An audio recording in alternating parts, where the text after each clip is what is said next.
cactus and succulent growers, I'm Lynn. Welcome to Desert Plants in Avalon in the north of Ireland.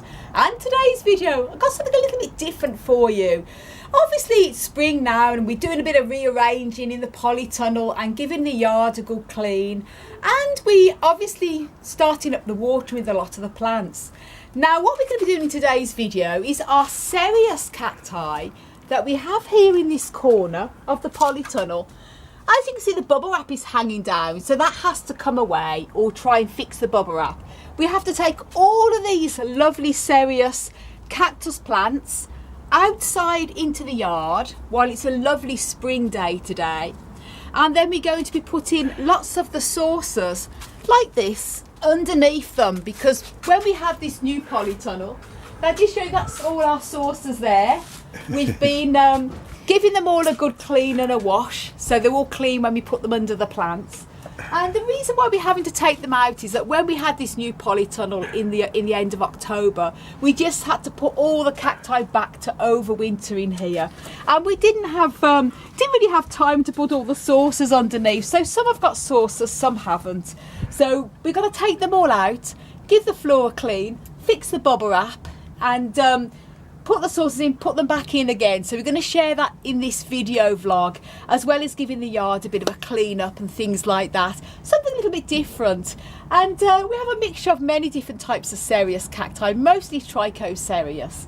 And we also have many indoors that are not cold hardy, such as Pilosa cereus and some of our tall growing euphorbias. They're all going to be coming out in the next week or two back into this polytunnel to enjoy the spring and summer. They're indoors because they're not cold hardy. These are the cold hardy guys. And there's also signs of buds coming on a lot of our trichocereus as well, such as this here, lovely little hairy little bud forming.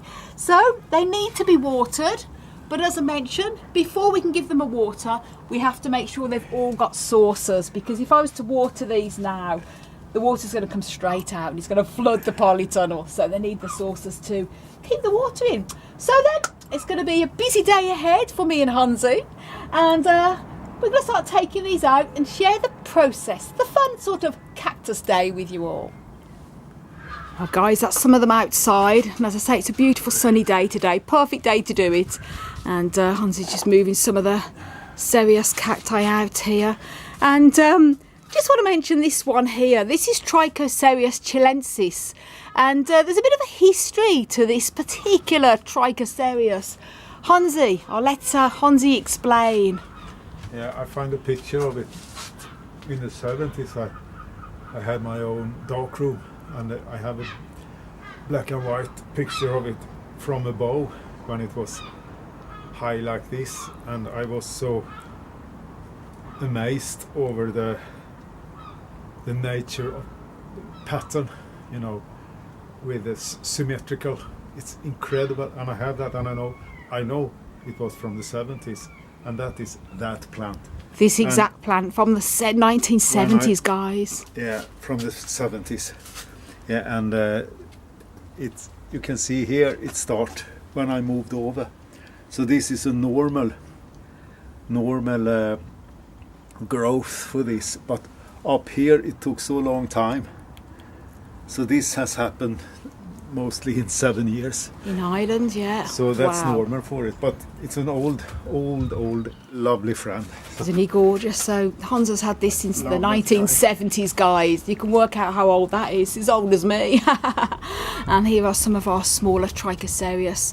Lot of them all seedlings there, and they're not staying out here. I wish we could keep these out here, but our climate's too rainy in summer, so they're going to be going back into the polytunnel. As I say, we're just taking everything out today because we have to put a lot of the saucers under the ones that don't have saucers, and also fix this bubble wrap that's hanging down.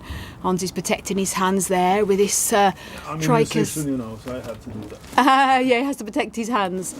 He's using a big cloth around there so he doesn't get pierced by this big Trichocereus one here. And they weigh a ton, guys. Whew.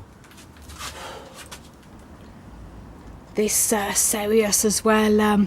This is Oreocereus, possibly Celsianus, one of Hansi's also, that he's had since the 1970s. And look at it, it's You can see how old it is by its lovely woodiness. It is just amazing. Very great age to this beauty. We're getting there, guys. Show you here. Just these to take out. So our yard is looking like Arizona at the moment. Oh, if only we could keep these big boys out here all year. And Hans is fixing with the bubble wrap. We decided we're going to take the bubble wrap out because when it comes to the autumn again, sort of late September, October, when we have to bring plants in and out again, we can then sort this bubble wrap again. It's too hanging and takes a lot of space up in here. Plus this polytunnel has got a bit of a slight cover on it, as you can see, a bit of a white tint, even though it's quite clear. So they should be protected from harsh sun. They're serious trichocereus cacti anyway, so they're used to getting that type of natural heat and sun in the natural environment. Hans is doing a grand job there of removing the bubble wrap on this side, and we're going to be keeping a lot of the bubble wrap in here because as I say, it's a lot of hassle to take in and out every year. This is going to be plenty of ventilation in this new polytunnel with the back door as well as this front door as well. And the reason why we're removing this is because it was draping down like curtains, but look at that, it's going to give us more space. The floor is all nice and clean as well with all the plants out. And Hans has been doing a great job here. He's cleaned all of these saucers.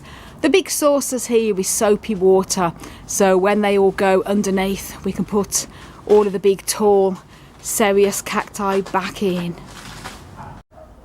So that's the bubble wrap removed. We're keeping the lower part. As I say, we're going to have to put it back in again for the winter time anyway. But the reason why we've took it off just this side and leaving it all on here is because it's a lot of work to put back in again. And because we have a door at the back as well, it means if it gets hot with the bubble wrap in the spring and summer here, we've got the two doors both ends to let in ventilation. But what we are going to do, we are going to remove this part of the bubble wrap as well. As you can see, it's all hanging down and it's sort of hanging all over the succulents and a lot of the cacti here on this table. It looks unsightly, so we're going to remove this as well. So by keeping this bubble wrap still up here and this side, it makes it, and also this back wall, it makes it more private, so people can't really see what we've got in here as such. And it also means that it's less bubble wrap we have to put up when it comes to the winter time again. But it's going to tidy up a lot by removing all this hanging bubble wrap here. So that's a bit of a work we've been doing today. And floor's all nice and clean now, so I'm going to put the saucers on the floor and we can put all the trichocereus that we've got here in the yard back into here again. And then once it's all done, we can give them all a watering, and it'll be the first watering for these big serious cacti. I've watered all of the other cacti and succulents here in the polytunnel, well, about 90% anyway, except for the lofts, which I'm going to be doing probably tomorrow or the next day. And these big ones, I haven't watered these yet because April is still a bit of a dodgy month until sort of May. Even May can be dodgy and they take longer to dry out if we get some cool weather. But they're doing okay, as you can see. Tons of buds also on the plants coming up, which is really, really very, very exciting. And busy. Whew, out of breath now with all this lifting. Hans is an absolute star. Thank you, love. Now guys, we've had a little bit of a disaster while we was removing the bubble wrap on this side here. The good news is the bubble wrap's off, but when we was removing these, the wires that we use here, however careful we was, look, there's a hole. So we have a hole in our polytunnel now, the cover's ripped. But the good news is we have polytunnel repair tape that we got at the same time as the polytunnel, because when you have a polytunnel, it's inevitable at some point there's going to be some rips and tears, and the polytunnel repair tape is waterproof, so we're going to be putting the tape inside and outside. And this is really important because although it's only a tiny hole, we do get a lot of strong winds here, particularly in the autumn time. And if a strong wind, any wind got in here as well as rain, it can lift the cover off, however secure the cover is. So we're going to have to repair that before we can carry on with any more. But as happens, as they say. There's Hansi outside. He's got the repair tape at the ready, and it's a specially reinforced tape that is very, very, very strong, and it sticks. We're going to put it inside and outside. We actually had a little tear not long after we had this polytunnel at the very bottom, and we had to put the tape down, and it's got through absolutely fine. It's brilliant stuff. So happy days. At least we can get it repaired anyway. I suppose I often think it'd be lovely to have a glass greenhouse, but I've heard of many people who have the panes of glass smashed and things like that, especially in storms. So there we go. I'll just take you outside just to show you the tape a bit more detail. That's the tape. As I say, it's all reinforced there, and we put a couple of layers on it so that's all secure. A bit like a plaster for polytunnels. It's good that we can repair it, you know. Absolutely, oh my golly. Now the exciting part. We can start bringing in all the cereus cacti now. Now all the bubble wrap's removed and it's all tidied up, and we're putting this one is the first one in, and we've got a lot of our trichocereus seedlings there. And those can be tall cacti all in front of it, because I use the long handled nozzle to water them. I can be able to reach all these ones at the back. So first one, that's the first lot of them in there. We put the smallest obviously towards closest to the cover, because they're not so high, so they're not going to hit the sides, and we always make sure that we leave a bit of space, so obviously the cover is not going to be punctured by any spines. Not that these are particularly spiny, but what we do here as well, any that's sort of leaning over or needs a bit of support, we use a bit of garden wire, tie it to them, and then attach it to the top of the rails here in the polytunnel. So that's gives them a bit of support so they're not going to wobble over. Woohoo! That's it all done, all the trichocereus rearranged and all got the saucers underneath them. And just look at that. We've done quite a nice display as well with all of the different types of cereus cacti that we have. Mostly trichocereus, but other types of cereus as well.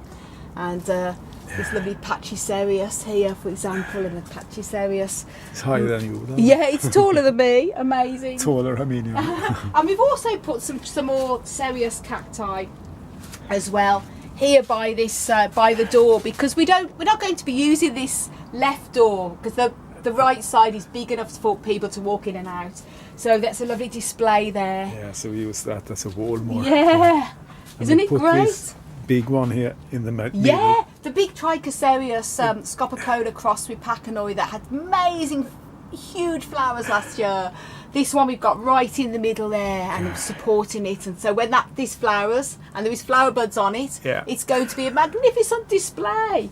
And then we've got all this space here as well, and the reason for that is because we have a lot of cereus cacti indoors, like Pilosa cereus, for example, and some of the tall growing euphorbia succulents, and they're going to be going in this corner. And when we bring them out, we're going to throw some shade cover over them loosely for about 3 or 4 days, so they're climatised from the grow room to from the darkness. The darkness, yeah. Even though they've got the grow lights on, to this bright light in here in the polytunnel. So we'll share a video when we do that. Probably won't be for another week or two. We want to make sure that there's no chance of any very cold nights. So then, thank you so much for watching. Big thumbs up to Hansi, who's been behind the camera filming me today. Do go over and subscribe to my wonderful partner Hansi's YouTube channel, Plant Daddy. Links up above. Don't forget to subscribe to me, and do click that notification bell. Find me on Instagram, Twitter and Facebook at Desert Plants of Avalon, and check out my website for lots of blogs on there, desertplantsofavalon.com. I want to wish you all a fantastic cactus powered day. Whew. Now we're going to give all these a watering tonight, because it's been their first watering, and they're going to really enjoy that. And the sauces are there. So. Yeah. Happy day.